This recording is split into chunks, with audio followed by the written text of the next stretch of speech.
Hey everyone, welcome to the Memento Futurum podcast.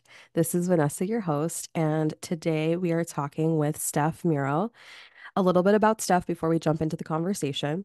So, Stef is a multidimensional mama of two, generational cycle breaker, Little People of America board member and advocate, mystic, astrologer, sound healer, flower therapy healer, and Reiki practitioner. Based in Las Vegas, Steph is dedicated to bringing the magic into the mundane and living a life in alignment to her soul's calling while serving her family and communities. Being a romantic and more traditional type, Cancer rising in Venus, she dreamed to be a stay-at-home mom and wife when that finally came true. So began the journey of healing and discovering her true self as a sense of grief hit her like a smack in the face by the universe without warning, taking her to the depths while seeking answers followed by serendipitous synchronicities leading her to a spiritual awakening. Astrology, finding her in divine timing, confirmed and brought clarity to what was happening, and because of the impact it made helping her trust the divine plan and understand not only herself, but her children and husband and the events happening, she dove headfirst into learning to interpret the language of the stars to help others the way it helped her and has mentored with many great astrologers, including Debra Silverman. She began being led on side quests to experiment with and learn other healing modalities and tools to add to her arsenal and share the magic. It's her hope to empower others to feel liberated enough to dance to their own drum and create a more relaxed, trusting, heart-centered, conscious, authentic life. Her screensaver and favorite quote is by Alan Watts, where he says, "The real secret to life is to be so engaged in the here and now, and instead of calling it work, realize it is play." And that's something that she tries to live her life by. Steph, welcome so much. I'm so Oh, excited to have thank you here. you. I'm so excited to be here. Thank you so much. Yeah, this is really exciting for me. Steph and Mm. I always like to give a little backstory on like how I meet people because just because it's my own quirk on the podcast, and also I think it just really helps to relay how interconnected everybody is. Oh, I So love Steph was connected to me. So she lives here in Las Vegas with me now. Um, and she was connected to me through our mutual friend and my Reiki student, John, who lives in Rhode Island. So it's like this, like, I mean, states and states and states apart. And he was like, you need to connect with Steph. And I'm thinking she was online somewhere. And then behold, she's in my same city. So I think it's really special. Um, and yeah, I'm really curious to get into the conversation today with you about motherhood and your spiritual journey and how astrology informs your parenthood, maybe guidance that you would have for parents, and how they could use astrology or they can look to their child's astrology to assist them, maybe without over projecting and like keeping the integrity of it, right? Like there's like it. a lot with that, which I will, I want to ask about. But anyway, um, so first thing I want to know, how old are your kiddos? Okay, so I have a 12-year-old and a 9-year-old. 12-year-old So, and 9-year-old. Okay, and what grades are those right now? okay, so the 9-year-old's in fourth and the 12-year-old's in seventh. Okay. And so yeah, I'm just like putting that frame of reference here because you are guiding a preteen, or are we calling her Yeah, a teen? I don't know. What do we call them now? she does not want anything to do with either of those labels. Okay, okay. It's so funny, in the parenting journey in itself because this kind of like opens up, I think, a great conversation too, is um she told me like, Mom, I don't like when you call me a teenager or a preteen. And I said, why? And she goes, well, because the way I see teenagers is they're really mean and they're really grumpy. Mm, hmm. And I was like, well, that's interesting. And I said, well, I don't see you that way. And I said, but there's something that I think going back to my own childhood and teen years that I could see what happens is, you get into middle school and then now there's this like pecking order that's trying to be developed, right? Right. Yeah. Yeah. And And go ahead. uh, and so there's this pecking order trying to be developed, and then there's this like they think they need to be grown. And my daughter is definitely like not like that. She's just such a great creator, just a young spirit. Um, and throwing in astrology for context, she's a Sagittarius sun, a Scorpio moon, a Cancer rising. And I told her, I said, I think as long as you keep your imagination and you keep your childhood alive, you're going to be okay. Mm-hmm. Mm-hmm. Because I Yeah. think that's what it is. And then these kids see these other kids with their lights so bright because they have learned a way to keep and protect that. And then they want to squash it because they've given it away to try to fit in to where Mm-hmm. they think they Mm-hmm. need to go. It's, you know, this young, impressionable age. Mm-hmm. Yeah, bringing this to the conversation to me is just bringing me, I mean, of course, like I'm thinking of my uh 12-year-old self. And I'm curious to ask Yes. about your 12-year-old self. So what were you like as a 12-year-old, if you So remember? 12-year-old me had just moved to Las Vegas. So I moved to Las Vegas when I was in middle school. And then there's been a stint that I've moved away. But so pretty much, though, have been here. Um, and I definitely was more of the type that I just wanted to fit in. I wanted to be liked. So I definitely could see where I gave up a piece of myself. And it was about that age I actually had a near death experience, Whoa. getting in a four-wheeler accident. So yeah, I actually like cracked my skull, got air in my brain, broke my jaw, broke my cheekbone, broke my arm. Yeah, like all right after I started middle school. And so that whole experience in itself, Sure. I think that's a whole nother story. Mm-hmm. But I didn't remember. I just remember getting out of the hospital, coming home, and I was mad. I was angry. I was mad at my parents. I was mad at the world. And the blind, it was like for middle school for me, it was like the blind leading the blind. Like I didn't trust my parents anymore. I think I was such an observant child that I didn't realize this until later on, just now looking in hindsight. Um, Watching people like say words that they weren't feeling, like it made me not trust adults Uh-huh. because I would see so many times that I could feel them, you know, and I think I mentioned I'm cancer rising. I could feel them, but then the way they were acting wasn't portraying what I could feel. So there was like this disconnect. Mm-hmm. And I think that made me angry. And now looking back in hindsight, I think getting to feel what it was like on the other side made me angry that I had to come back. Whoa. Um, Mm-hmm. yeah. Because apparently, according to my mom, ever since I was a kid, I was trying to get the hell out of here because I would be pointing to the sky. She told me it would freak her out because I'd point to the sky and be like, I want to go back. I want to go back. And she'd be like, go back where? Where are you going? I think every parent has a story like that, yeah. Like there's something that children do at some point that reminds us of that circular motion of, you know, death, birth, rebirth, and yeah, so but okay, so where did you move from, if I'm allowed to ask? Oh, yeah, California. Okay, We so you lived moved in. from California to here, and did you have the four-wheeler accident here? Yes. Yep. Right in my Whoa. front yard. Oh my goddess. Yeah. Yeah.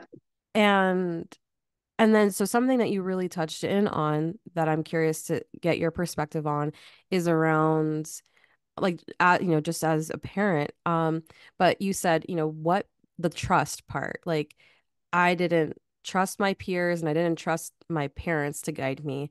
Yeah. And I think that that is a natural part of like the beginning the individuation process and rebellion of finding the self, you know, that starts to really happen, I want to say at that age, you know. Um, Absolutely. but I also think like the emotional regulation, the communication of emotions, and what are we feeling, and how do we express them, and in a safe way, and all of that it is the major work of a parent, especially in this day and age. I mean, other past generations, Oh, no.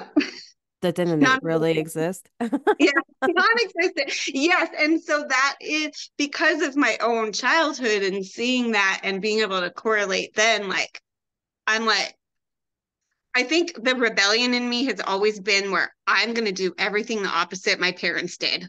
Mm-hmm. That was all I knew. That was my headstrong. So when I did have my 12-year-old, my firstborn, um, you know, I,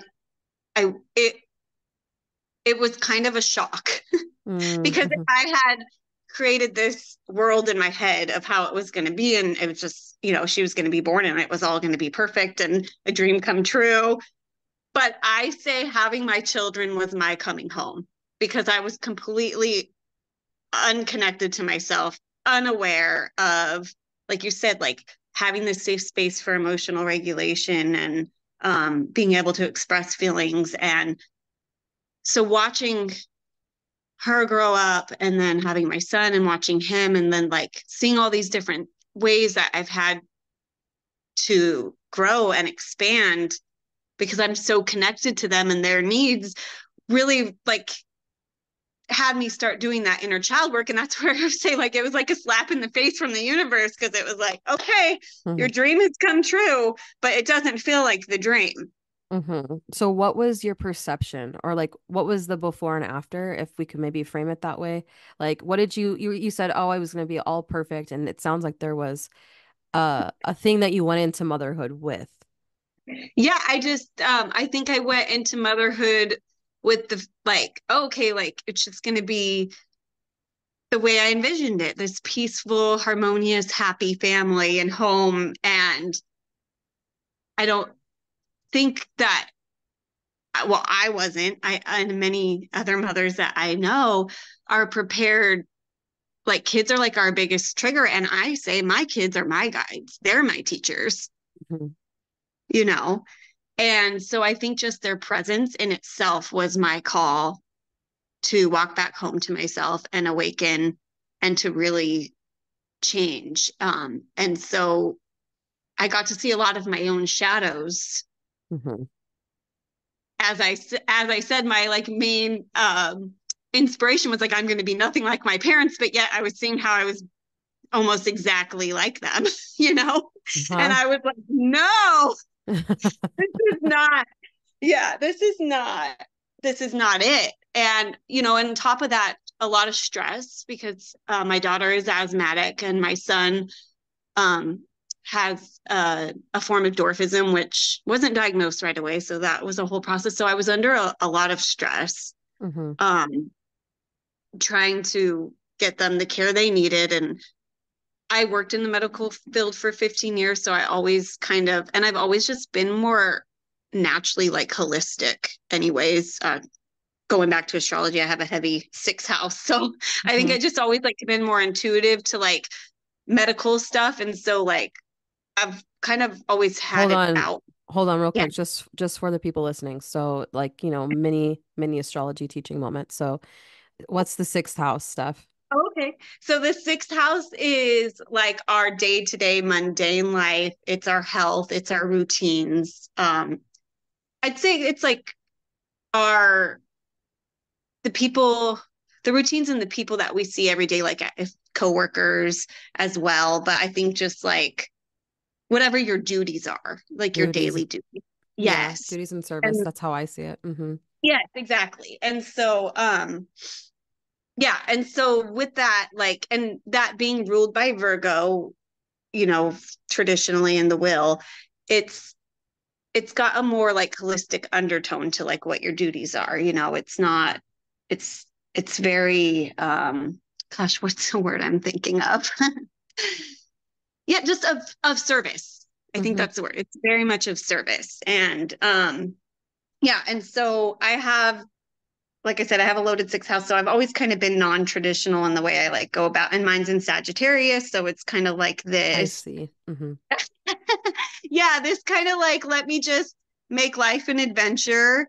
I'm going to trust my intuition and my instincts and kind of a little bit of, I think, a know-it-all, which is why with doctors, there's always been, I think, this wall Mm-hmm. because I've always kind of like realize like maybe they don't always just have your best interest. They just know what they know. They don't know you and they don't know your body. Yeah, Sagittarius brings in like that educational, philosophical, Yeah. ideal, and authority into this. I mean, it directs it into the self. So that makes sense. Continue. Yeah.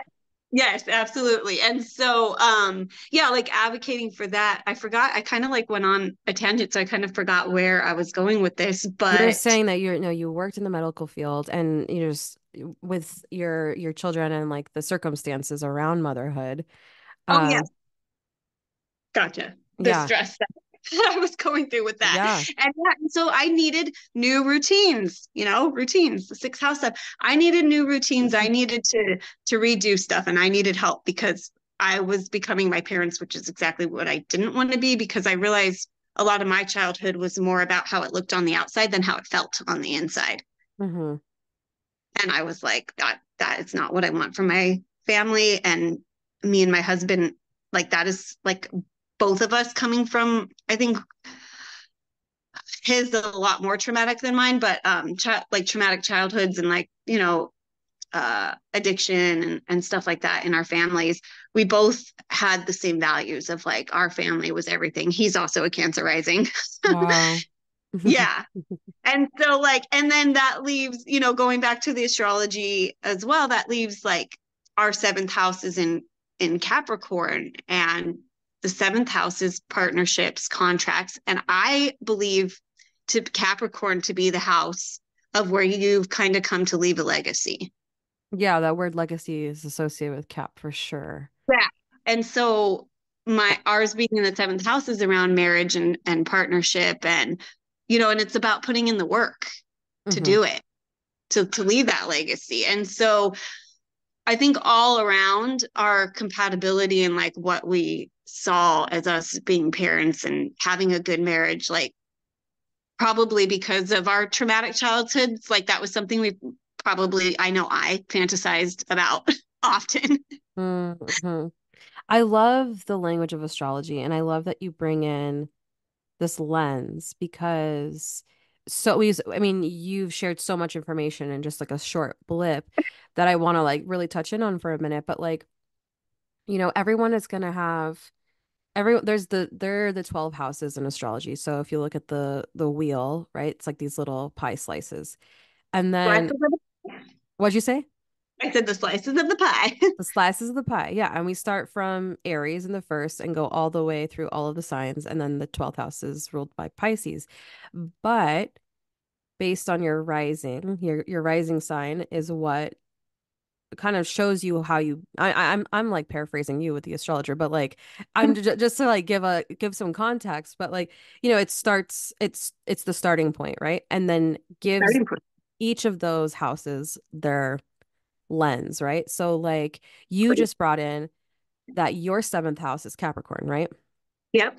And so like people can go to look at their seventh house, and I would be curious to kind of run through a couple of different scenarios with you as far as like how people could look at their chart and just kind of see like, okay, and I see this pie that says seven, right? What is the sign here? I mean, never Yep. mind the planets because that's a whole reading, right? But Yeah, like that's a whole nother story. That's a it's whole a whole astrology. thing. Yeah, yeah, yeah. Which connect with Stef. Here's the plug.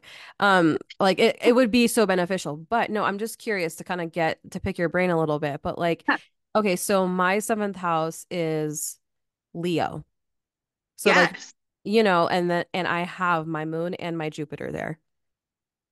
So like Okay. for someone like me, I guess, how would you say I should approach maybe partnership, right? Because seventh house rules one-to-one partnerships.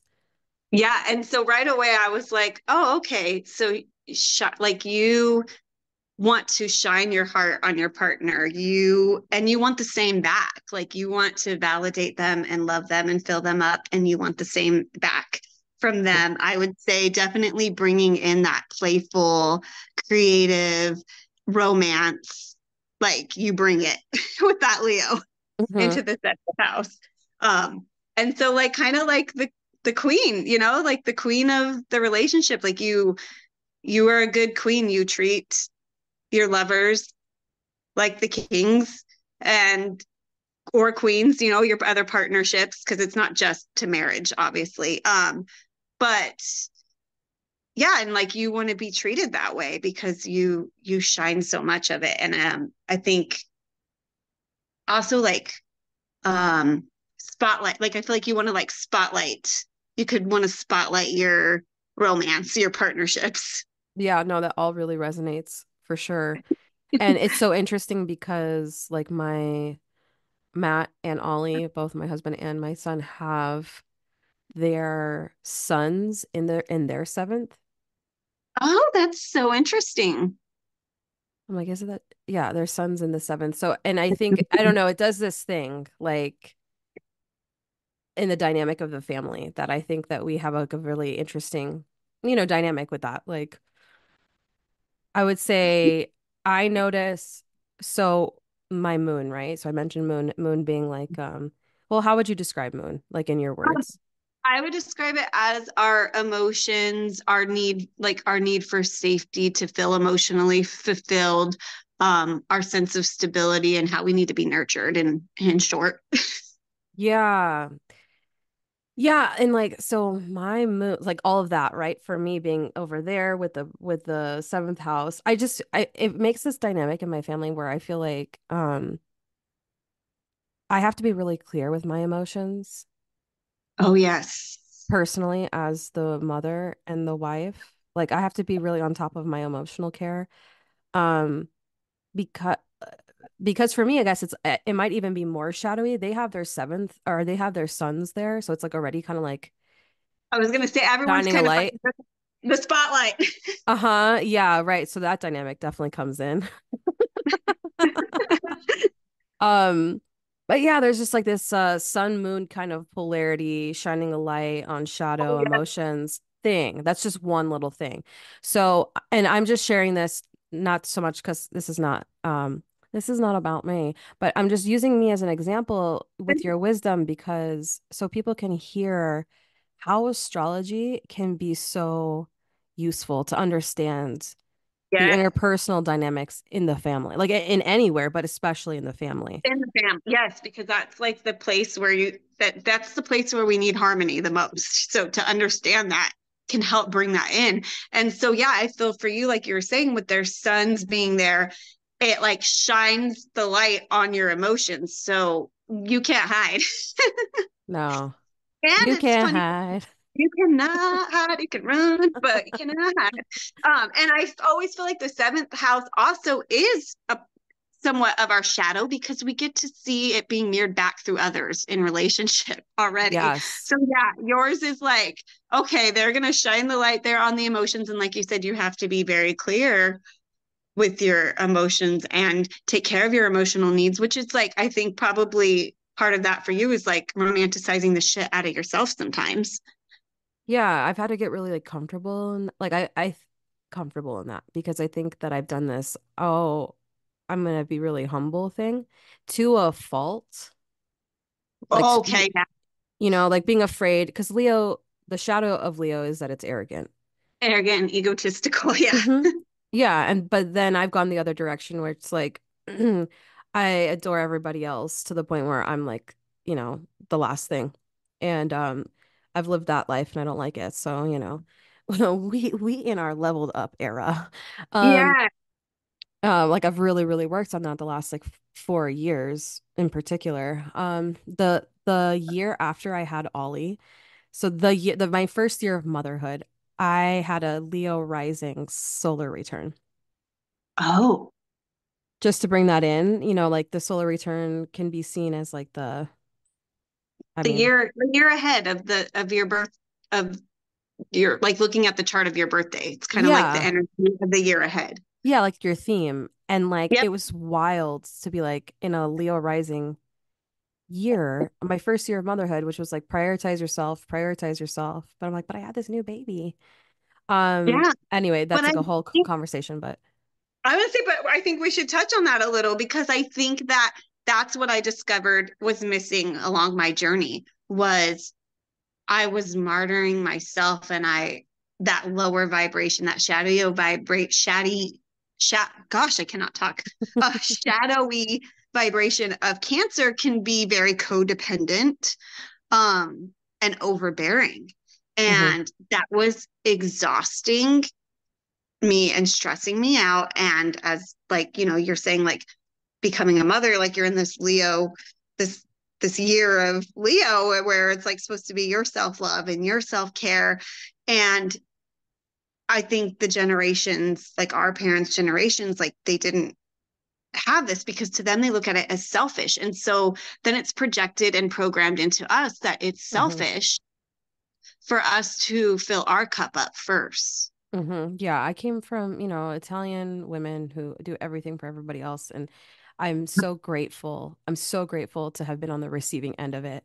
But if there's one prayer that I have for my mom and my nonna that are still living is like for to see them do them fully, Yeah. And then I mean, that's my prayer for all mamas is like, Yes. you're a mama, but like who are you? Who are you? And that is where astrology found me. I was in this dark night of the soul going, who am I? Mm-hmm. What is happening? I don't even know what I like. I had quit my job as a medical biller, and then I did get to work from home for a little while, like part time. But then when that fully like moved away, it was just me and my kids, Mm-hmm. and I'm miserable. Yet it's my dream come true.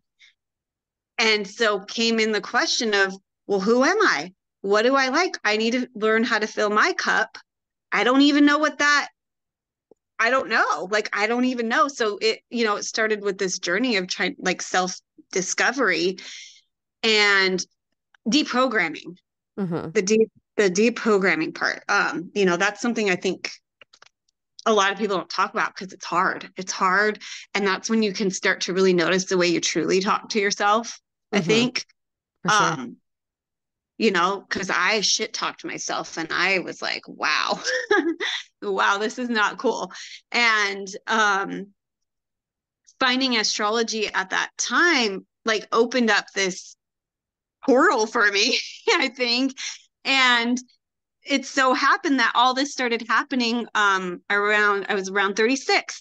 And around 36, I was having my Saturn square Mm-hmm. and my Pluto square because my Saturn and Pluto are conjunct. And so every 7 years, we will have a Saturn cycle. From 28 to 30 is the Saturn return. That's like our growing up. And then that's actually when I had my daughter. So Wow. she actually has the same Saturn as me and my husband because we had her on our Saturn return, Mm-hmm. which is in Libra and funny in the fourth house. So it's all about creating a house of harmony and peace, and beauty and um Wow. so, right.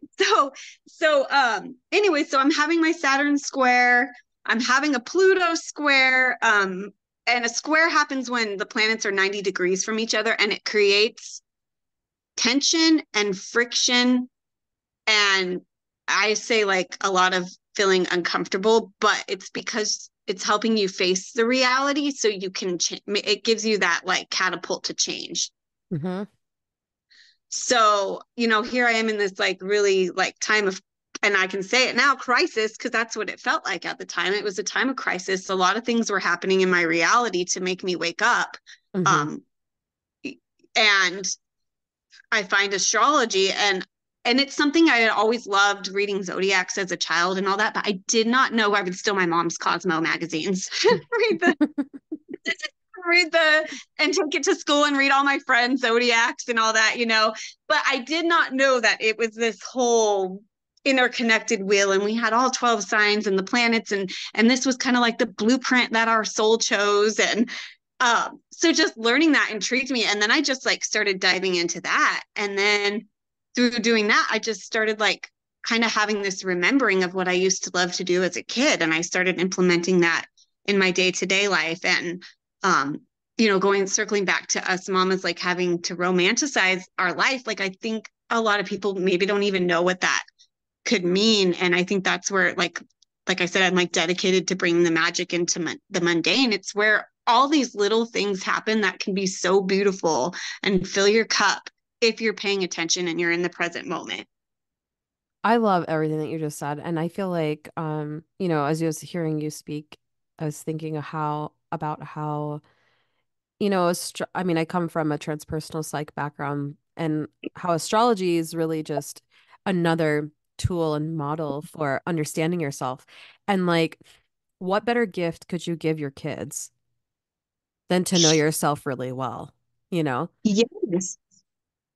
And Like, that was like where I was like, a whole new world. Cause now I'm like, I see what they're saying. Like, the more I'm doing for me, the more I can fill into the cups of my kids. Cause now I feel this like happiness. I don't feel resentful. I don't feel exhausted. Like, I'm, I'm setting boundaries and I'm telling them no. And then at the same time, I didn't realize where I was enabling my kids as well by hmm being this overbearing helicopter parent trying to control, because like I said, my main goal in my head was always I'm going to be the opposite of yeah. what my parents were.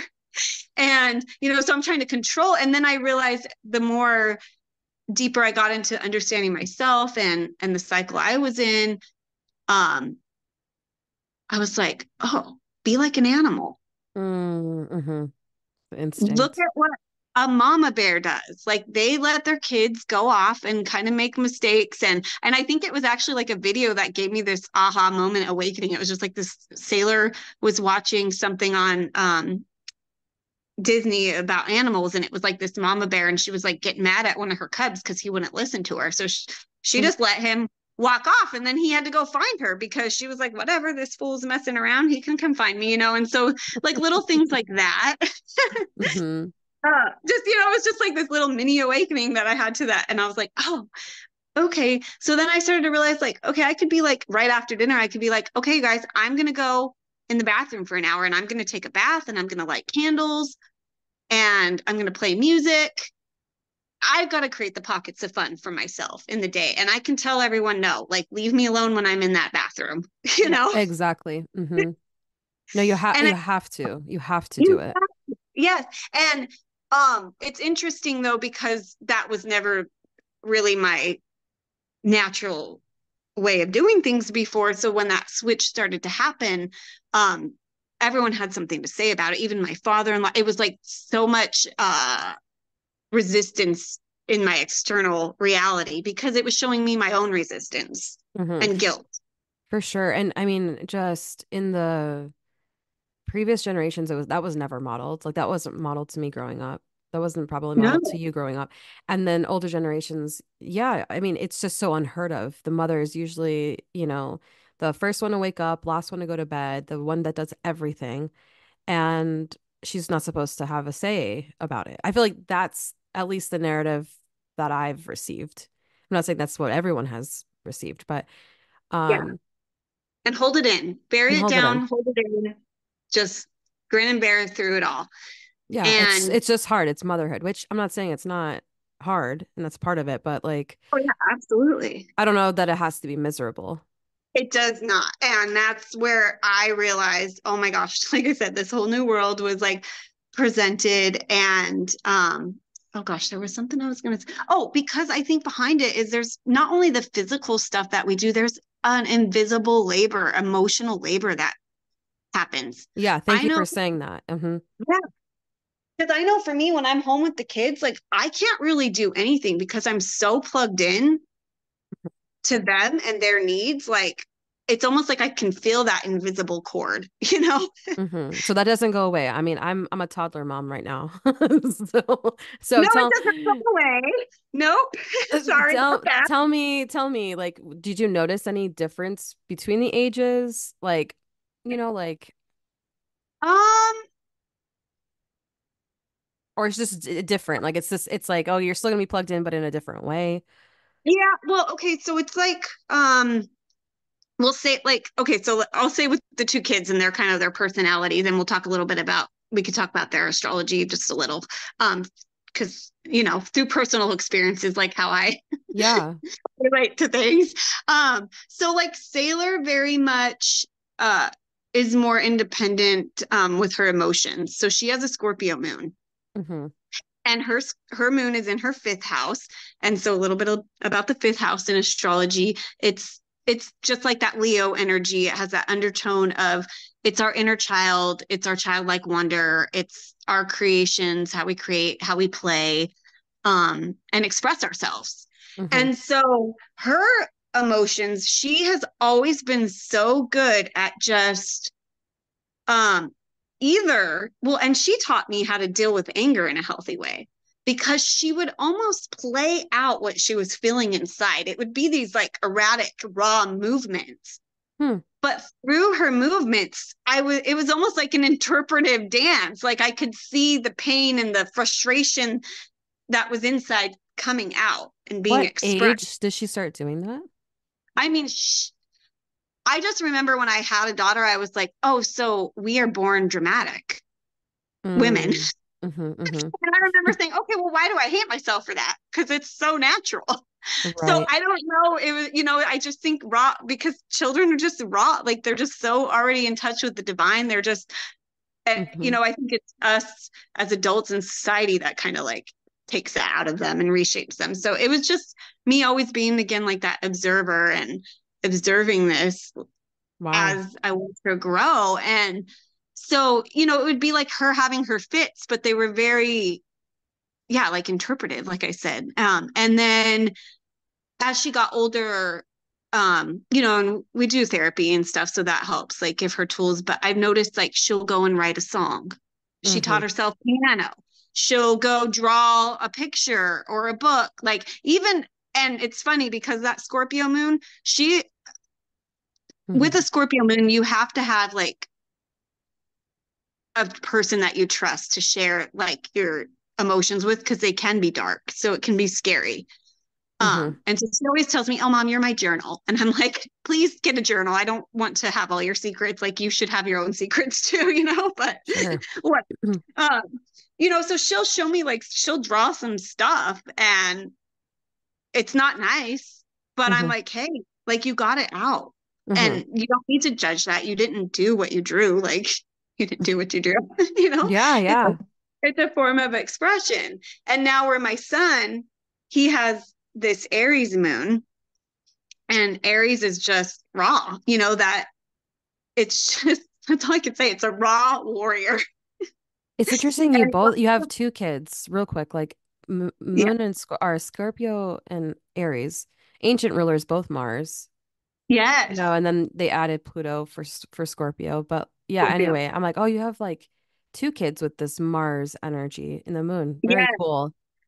And very intense, big emotions, but like I said, just the way they handle them is so different. And so Case and my son's is very big, very big to where I've learned with him, we need to move him to a smaller room so we can help it feel contained because that I think, and I think you and I had talked about this because we have fire moons as well. Yeah. That is something that has helped me. Yeah. Like, or like literally imagining a bubble and like letting it like just breathing with it and like just shrinking it down because yeah, I can have very explosive emotions if I let them go that way. Yep. And being kids, like I said, they're more the raw form and expression. So we have to like really channel his into it's more like it has to be physical. Okay. And so Moving it through the physical body. yeah. And so we got him drums because of his dwarfism. He does have a little bit of physical limitations, which makes it a lot harder. We've tried to do like martial arts and um, we got him into hockey where he was doing like sled hockey, which we're kind of taking a little break right now because it was a lot for him to start school and keep doing that. But back to what I was saying was yeah, like channeling his emotions in that way. And so just finding these different ways that work and me learning about their moon signs and learning what they need emotionally so I can support them. Because and then I read a lot because the moon has to do with the way we were mothered. So for parents listening, we would look to the child's moon sign to understand how to support them in their Yep, and how they emotions. yep, and how they need to be nurtured. I like love Um, this conversation so much. I just have to put this here because I feel like it's such a beautiful, respectful practice to approach children this way with a like a really true sense of dignity in the emotional upbringing and like the education that happens and transmission happens from parent to child. And then I just think the moon sign can be such a guide because like you said, you have your moon is in Sag. Sagittarius, yeah. Okay, and I have a Leo moon, right? Yeah. But like Ollie has a Cancer moon. So like, like we're our people and we understand maybe through our own practices how to deal with ourselves and work with ourselves. But there are different tools for different people. And even though we're family, our children are still their own people and they have their Mhm. own natal blueprint, which really reflects their constitution. And it's like, how do like the difference is what I'm getting at, like Absolutely. how to meet them in that difference. And if we don't know the answers, like we're trying to help them get the resources that they need.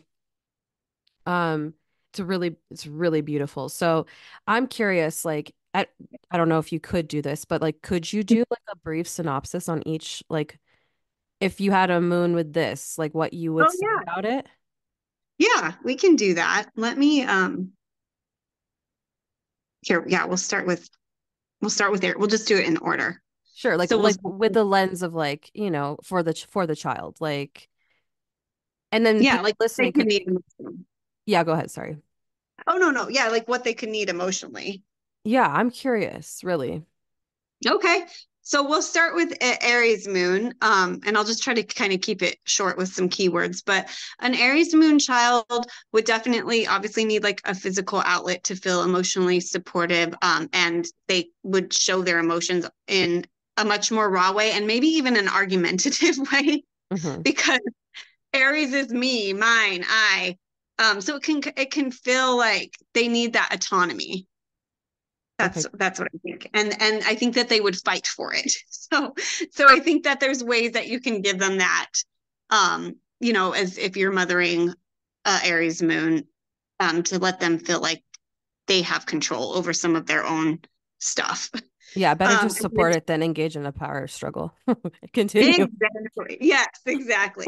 And then you'll have a Taurus moon. A Taurus moon would need to feel emotionally well, they can be stubborn. So because I'm looking, because we every sign has like like a lower vibration, and you're Yeah. kind of learning that higher expression, like you're moving from that lower expression to that higher expression of that. And I would say kids probably start off, the way they're enacting it is in that lower vibration. And as parents, if we do know their moon signs, that's where we can help guide them into learning the higher expression and how to nurture themselves, because we're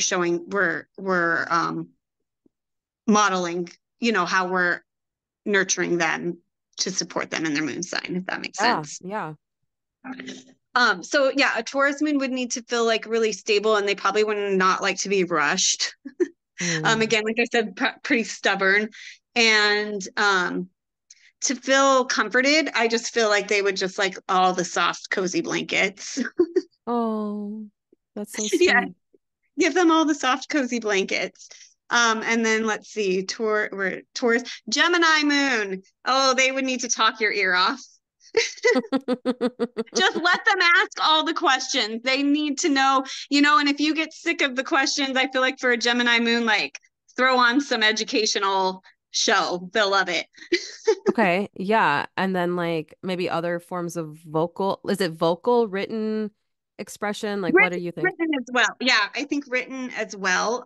So you could also, to help model that for them, kind of, if you're a parent that's not comfortable expressing your emotions, you can write them to share them Mm. with your kid. I think that would be great. And having a journal, maybe a journal where you and the child go back and forth, the Gemini moon child and the mother go I back had and one of forth. those with my mom. My mom's the sun in Gemini, but she's got Oh, Cancer yeah. moon. But we had a little journal that we would pass our notes back and forth. So cute.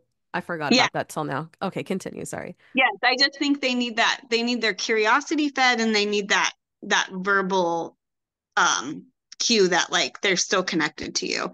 And then Cancer moon, I would say lots of cuddles, kisses, also soft blankets. I just Mhm. think of like Cancer and Taurus soft blankets. I don't know why. There's like Oh no. um Yeah. And even food for comfort. So watch out for like overdoing that, but I Mm-hmm. could see that being one. And then let's see, a Leo moon would need, I think, to play.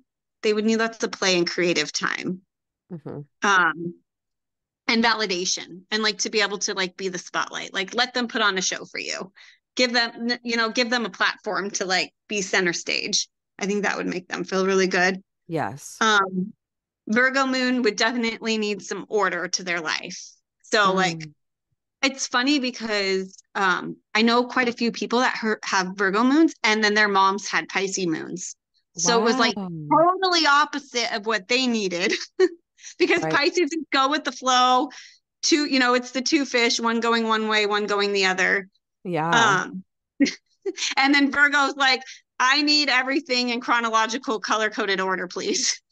These are the kids that I would say all kids crave routine because it creates safety in some Yes, capacity. But these are the kids that I think need more routine. right. They need like the written, like they can know at 8 a.m. is when they're going to be brushing their teeth, and at Hmm. 7 p.m. is when they're going to be getting their pajamas on. Like they need to know minute for minute, That's I would actually, say. I'm like, okay, parents, check your kids' charts because I think that that's going to unlock something for somebody. I can really feel it. Right. Somebody specific. Anyway, continue.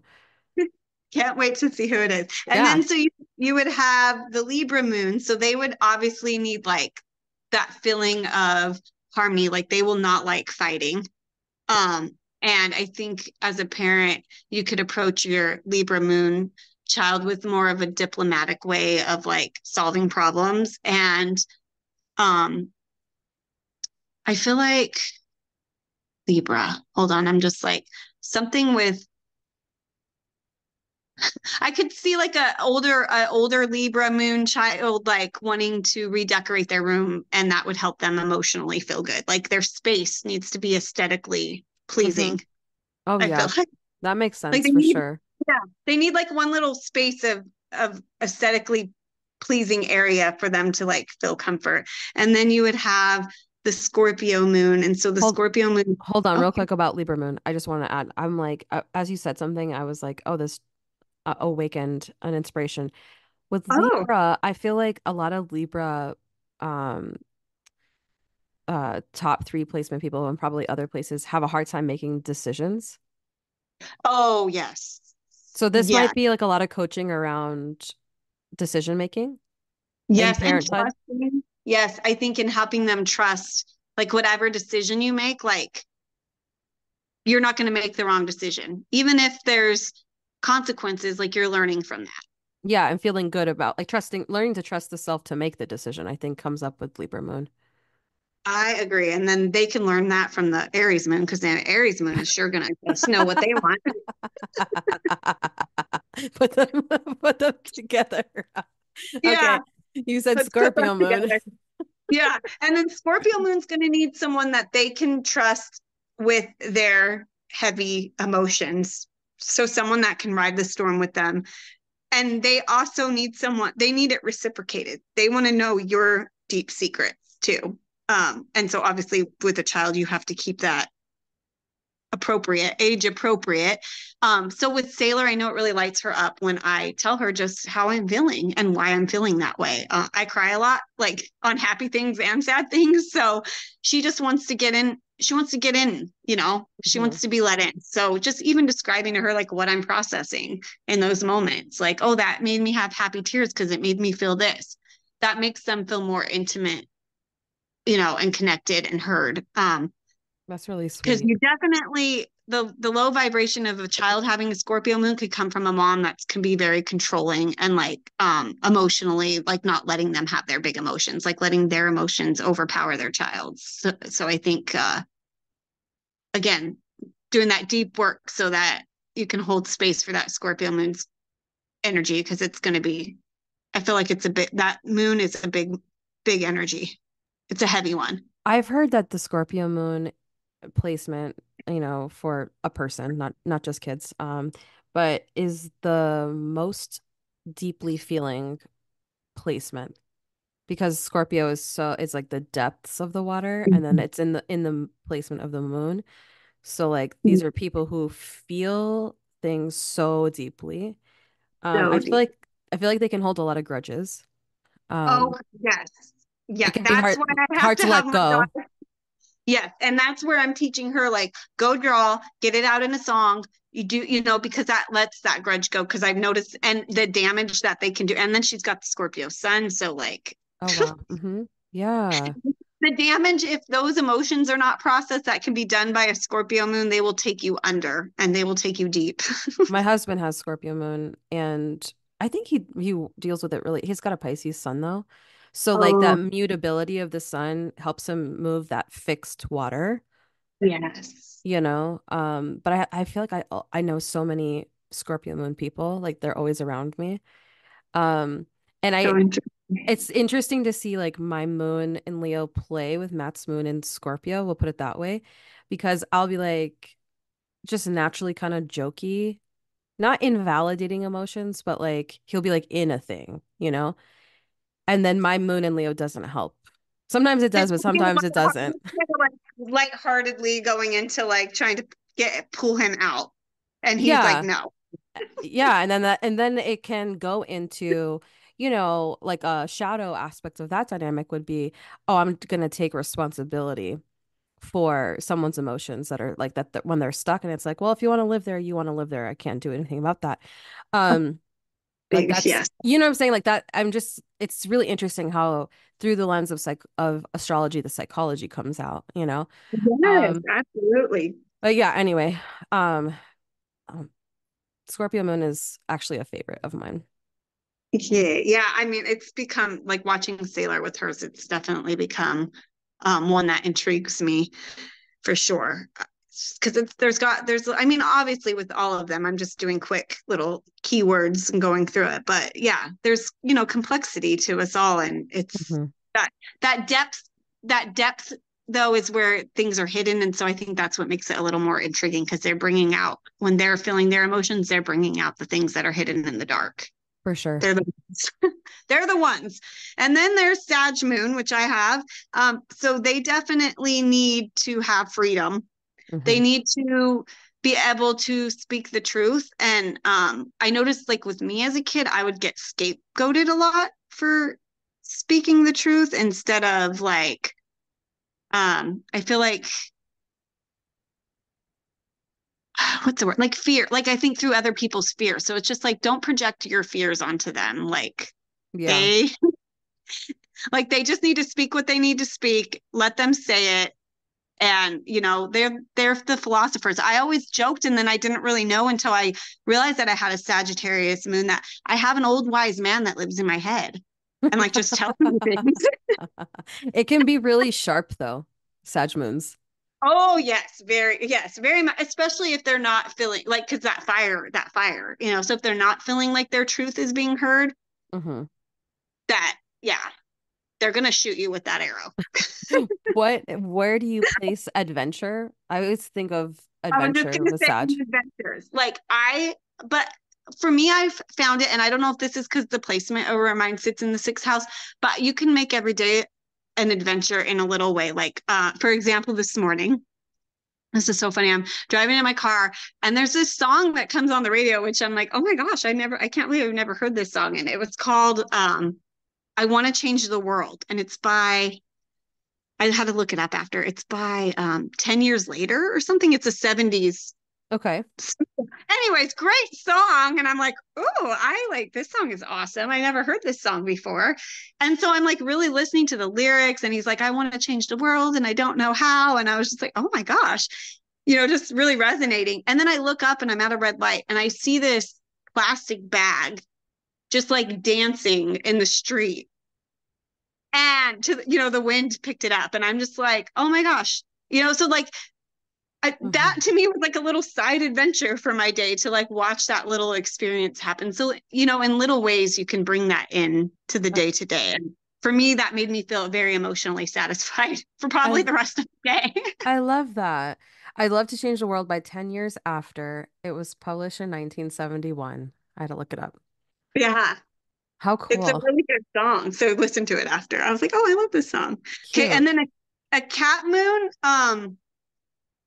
they're definitely gonna be the ones that are more well, that and Aquarius moon feel more kind of detached from their emotions because they're more going to be like the serious, like they're going to like try to think of a way like how can I work through this in a logistical way. Sure. I Hmm.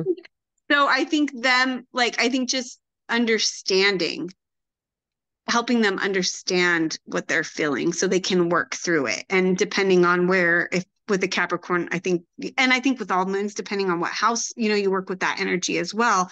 But with a Capricorn moon, they're going to feel overly responsible. So I think making sure that as a parent, you're letting them know that they're not responsible for your emotions. Because I think Oh, that's a big yeah. thing kids internalize. That's such a good point. Such a good point. I think let's just highlight any child with a Capricorn placement, help them not feel responsible for everything. Like, like I think really detailing out what they are responsible for so they know what they're not responsible for. Like, you're not responsible for managing mommy and daddy's emotions.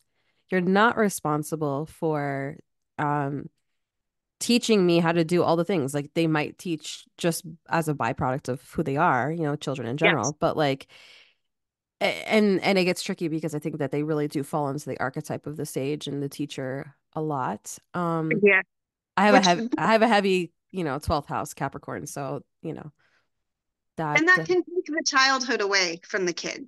yeah, too serious too soon. Yeah. So I think not overloading them with responsibility. Like Hmm. their job, like making sure to remind them their job is to be a kid. Yep. That's You their have job. to They want play. a job. Yeah, they want a job. Your job Like is to they play. try. But your job is to have fun. Your job is to play. Your job Hmm. isn't to like process my emotions and your emotions. And I think Hmm. that's a really good one. Yeah. Wow. And then Aquarius is going to need I just I'm like, well, they're going to want to feel hold on. It's a true I Aquarian think, moment right here. yeah, right. I'm like, I think that they would need to be a part of like like acts of community service would be really good for them. Oh, interesting. Yeah, like, I know that there's like we look into stuff often. Like there's you can go read a book, you can go read books to dogs in the pound, like stuff like that, Oh. like little things like that, like in because that sense of community for Aquarius is such a big thing. That sense of belonging to groups. Hmm. So I think definitely, yeah, something with them where it makes them feel like they're making a difference and they know things. They just know things. I would say the Aquariuses are the aliens. Yes. I have double Aquarius, sun and I know. rising. So that you know. So yeah, I feel like they just know things and they probably want someone that would just listen to the things they know. Like just to have that listening ear, and that rebellion, they're gonna have that rebellion. So I think an act of rebellion is, joining in on community service or doing things like that that help better your little piece of the world. I think that would be such a good thing because otherwise they can kind of seem emotionally detached and Yeah, not and making them feel isolate a lot. yeah. I think Moon and Aquarius people to me, so because I have Sun and Rising there, when I perceive someone that has Moon and Aquarius, there's always like a sense of a really like quirky, like a really odd energy, oddball energy, Or yes, you that's know? when like the aliens, they're just the ones you can't put in a box. Yeah, Like like even more than Sun and Aquarius or Sun Rising, or Rising, sorry, Aquarius, where I have those placements. I'm like, it's even hard for me to relate sometimes to Moon and Aquarius people. Um, because my Moon and Leo is like, hey, let's do this 101, shine a light on you, adore you thing. And Moon and Aquarius is like, excuse me, no, no, don't too don't do too invasive. yes. Um, and so like I don't know, I even think that the Moon and Aquarius could be a placement where it's encouraged for them to kind of walk to the beat of their own drum. Like Oh yeah. let them and encourage them to be weird. Yes, let them be weird. That's such a good one. Thank you for saying that. But like Let the them be community weird. thing is great because it's like, okay, but then also how do we engage with groups and like I think putting an act of service with Aquarius. It makes a lot of sense, right? It's a humanitarian archetype. Yeah. Um, can help a young person find ways to relate. Because I could imagine it could be really lonely with a moon in Aquarius for a young person who doesn't know how to make Right. friends. And then they know that they're a little quirkier than the others. And so I think, yeah, Yeah. embracing that quirkiness. Because again, And their like you unique said, interests. yes, because that we need that in humanity. We need the freaks and geeks and the weirdos. They're the ones that I feel open the portal to, Hmm. They the shape the space. culture. They open things for us for Yeah. sure. So we need that. And so just like really encouraging that. I think, yeah, that's so beautiful that you said that. I love it. Thank you. And then we have Pisces, the last one, the Pisces moon. So the Pisces moon would need lots of compassion.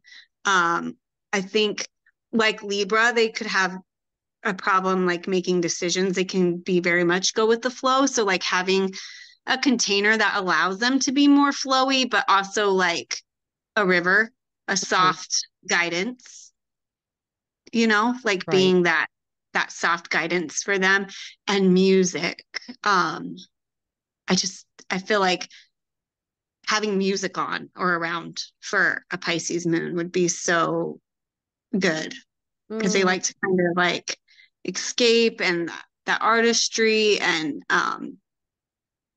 yeah, I just something about that would bring a lot of peace, I think, to a Pisces moon.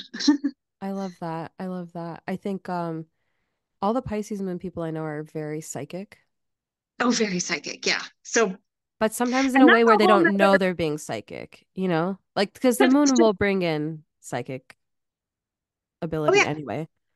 and it's just so natural for them. Yeah. They're like, "Oh, I didn't realize. Maybe that is me being psychic." Right. And I think maybe this is how we can like wrap it up as with all kids.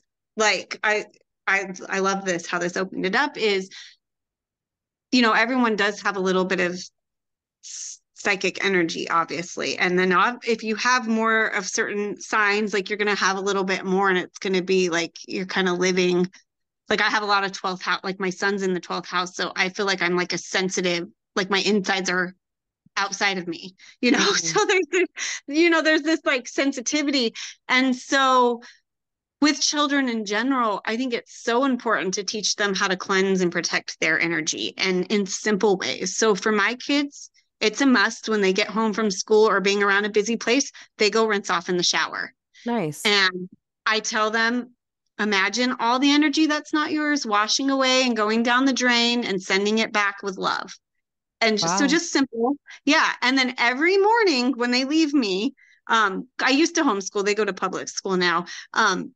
And their soul's new. And that's a whole nother topic because I know we're cutting it on time, but their souls knew they needed to be there to make a difference. And boy, have they had have there have been things where I've had to go advocate and help. And so it's Wow. so like trusting them that they knew that that's where they needed to be, to make a Right. difference and not just hide them in my little bubble and Mm-hmm. whatever. Let But them fly into the let world. them So scary sometimes as a so mommy. scared. Yeah, Anyway, but continue. I know. And that's where I think it's like creating this safe space at home. And even though there is this crazy world out there, because we have to be in it too. And so implementing the same practices that we have that protect us. And so the shower thing is a great one. And then on our way to school every day in the morning, we close our eyes and we take a deep breath. Well, I don't close my eyes because I'm driving, but I walk them through a little meditation and we connect to our hearts. And then I just say, calling in angels, guides, guardians, and those of the highest light, as I imagine a protective bubble being placed around me. Please keep me safe. Please. And then I have them repeat after me. Please keep me safe. Please keep me protected. Fill me with love, discernment, and the bravery to speak my truth. Oh, I love that. And then I just have them imagine, their little bubble around them. And then we send love and peace into the schools, into all the teachers and students' hearts. And then, that's kind of like our energetic way of like setting up this space each That is day. so special. That is so special. I'm like really inspired by that. I mean, so your kids are older, Ollie's 3, but like there are starting to be like there are things that he can do. And I think I'm the person who's like, oh, he's too young for that, but he's not. Like I have to remember he is very intelligent and Mhm. capable. I'm like, I don't know. I don't know. In my own brain, I'm like, oh, he's little still, right? I mean, he is little, but finding these nuggets and these tools age appropriately to bring practices in so that they can be raised with them and don't have to wait till adulthood, like the rest of us. I mean, like open up this whole world when you're like 20 years old or something. Right. So yeah, it's really, really special. And I'm just so grateful for all of the wisdom that you shared. Like that, the moons, I think was so helpful. I think it's going to help a lot of people. Um, just to see their kids differently. And just like, it's so amazing because first of all, every single person listening, adults have an inner child. So, it's speaking to really all Oh, ages. yes, yes, because we have to feed that inner child, and even mother or not, Yes. just in the world. Yes, mother or not. And like, it's a really special episode, and I'm so thankful for your voice and your wisdom. And this episode is happening on just like the day after I launched the um kids flower essences, and just like there's a lot of weaving that happened in this episode that I'm thinking about. I'm like, yeah, like I didn't even plan that. I didn't even realize until this moment that I'm like, That's amazing. of course, and I was inspired to make it because of Ollie and him going to preschool, um, and having, an flower vibrational energetic support tool, for Yeah, all of the intricacies with that. But then also as I was working with them myself more, I was like, but my inner child. So yeah, this episode really has inspired me to even think more deeply about my own inner child and how to, every adult is also speaking, I'm speaking to you, to your inner child, and you're speaking to my inner exactly. child, you know. I don't know, it's really special. So I It is. appreciate It you. really is. I appreciate you, and thanks for having me on. Yeah, I'm going to link everything below this episode to connect with Steph. So, really briefly, help me remember you offer, of course, astrology readings. Yep. Astrology readings, Reiki, and sound healing. Amazing. And people can do that online with you, they could do it in person with you. Yeah, but both. So usually, and for astrology, I do Zoom, but also a lot of people that are local love to do it in person. So that's something, kind of just go with the flow of how it feels. On your adventure, your moon and Sag adventure. Yeah, we You gotta have yeah, we are gotta have space for openness. you are a vision of adventure. Okay, I'm gonna link all of those things below. Connect with Steph, and I'm really excited for people to receive this. So, um, thank you. I feel so complete and just putting a lot of light around this entire episode. Thank Thank you. you. Bye, Thank you. everybody. Bye.